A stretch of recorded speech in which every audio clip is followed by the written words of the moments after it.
কি কি দেখলেন? ফোনটা কি চেনা যাচ্ছে? OnePlus 10 Pro। মনে আছে 2-3 মাস আগে একটা ভিডিও করেছিলাম। 2-3 মাস না, মোস্ট প্রবাবলি 4 মাস হয়ে গেছে। সো আমি বলেছিলাম যে OnePlus একটি ফ্যাসিলিটি দিচ্ছে, সেটা হলো রেজিস্ট্রেশন করলে গ্রিন লাইনের যে প্রবলেমটা সেটা তারা সলভ করে দিচ্ছে মাত্র 500 টাকার বিনিময়ে। সো আমার কথাটা কিন্তু ঠিক, 500 টাকার বিনিময়ে দিচ্ছে, বাট এখানে ছোট্ট একটি ইনফরমেশন অ্যাড করতে হবে। সেই ব্যাপারটা কি জানেন?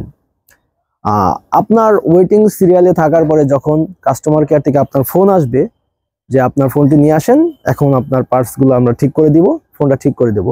সো এখানে দেওয়ার সময় আপনার একটা ছোট্ট করে সাইন রেখে দিবে, অটোগ্রাফ বলতে পারেন।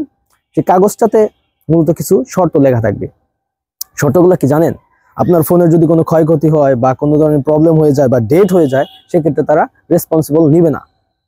সো এটা তো মূলত আমরা আশা করি না, যেহেতু আমরা কোম্পানির কাছে ফোনটা দিচ্ছি, আমরা চাই যে কোম্পানি আমাদের ফুল ব্যাকআপ দিয়ে ফোনটা একদম নিউ করে পাঠিয়ে দিক।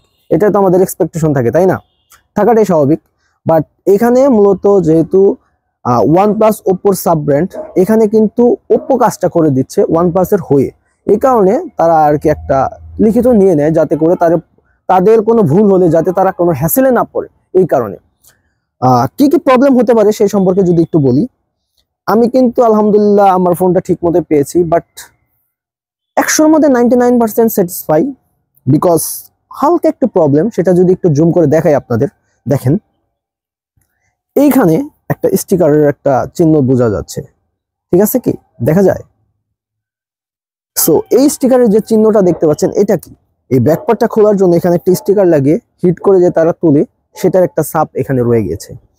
আর মূলত আমার ফোনটাতে এটাই একটা জিনিস বোঝা যায়, তেমন ফোকাস করলে বোঝা যায়, আদারওয়াইজ অতটা বোঝা যাচ্ছে না। বাট মেইন যে ফ্যাক্টর ছিল ডিসপ্লে গ্রিন লাইন, সেটা চলে গেছে।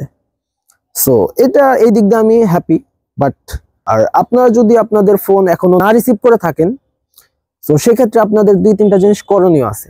প্রথম কথা হলো, নেওয়ার সময় অবশ্যই সাইটের যে বেজেল গুলো আছে এগুলা চেক করে নেবেন, কারণ এখানে তো আঠা খুলে লাগানো হয়েছে। মূলত এইসব ফ্ল্যাগশিপ লেভেলের ফোনগুলোতে আঠা মারা হয় না, ভিতরে স্টিকার টাইপের আঠাটা থাকে। সো ওটা মাঝে মাঝে হিটের কারণে ছেড়ে দেয়, এখানে বলে লাভ নেই। তারপরেও যতটুকু চেষ্টা করবেন, তারপরে ব্যাকশলটা যতটুকু চেষ্টা করবেন দেখে বুঝে তারপরে নেওয়ার জন্য। যদি বাই চান্স নেওয়ার সময় আঠা খোলা থাকে, তাদের সাথে সাথে বলবেন যাতে ওটা তারা লাগিয়ে দেয়।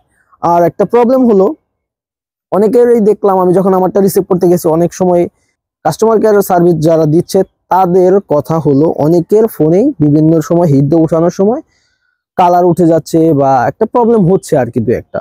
সো আমি যখন ফার্স্টে রিসিভ করি, আমারটাও কিন্তু ফিঙ্গারপ্রিন্টটা তেমন কাজ করতে ছিল না। পরে আমি ফোন ফুললি আপডেট করার পরে ওখানে নিয়ে গিয়ে বললাম, দেন তারা এটা ফিক্সড করে দিয়েছে, একটা সফটওয়্যারের বাগ ছিল। সো আপনারা যখন আপনাদের ফোনটা নেবেন, অবশ্যই সবকিছু দিক দাগ বিবেচনা করে বুঝে তারপরে নেবেন। আর ছোট্ট একটা দুঃসংবাদ হলো, এখন পর্যন্ত যারা ফোন রিপেয়ারে দিয়েছেন বা রেজিস্ট্রেশন করেছেন, এখনো ফোন পান নাই, তারা আর মোস্ট প্রবাবলি কলটা পাবেন না। সো এইভাবে আপনাদের ইউজ করতে হবে। এটা হলো গোপন সূত্রে একটা নিউজ পাওয়া। আর যারা যারা পেয়েছেন বলা চলে, তারা একটু lucky, that's why you got the phone. So এটাই, বেশি কিছু না। ছোট্ট করে OnePlus কোম্পানিকে একটা থ্যাংক ইউ।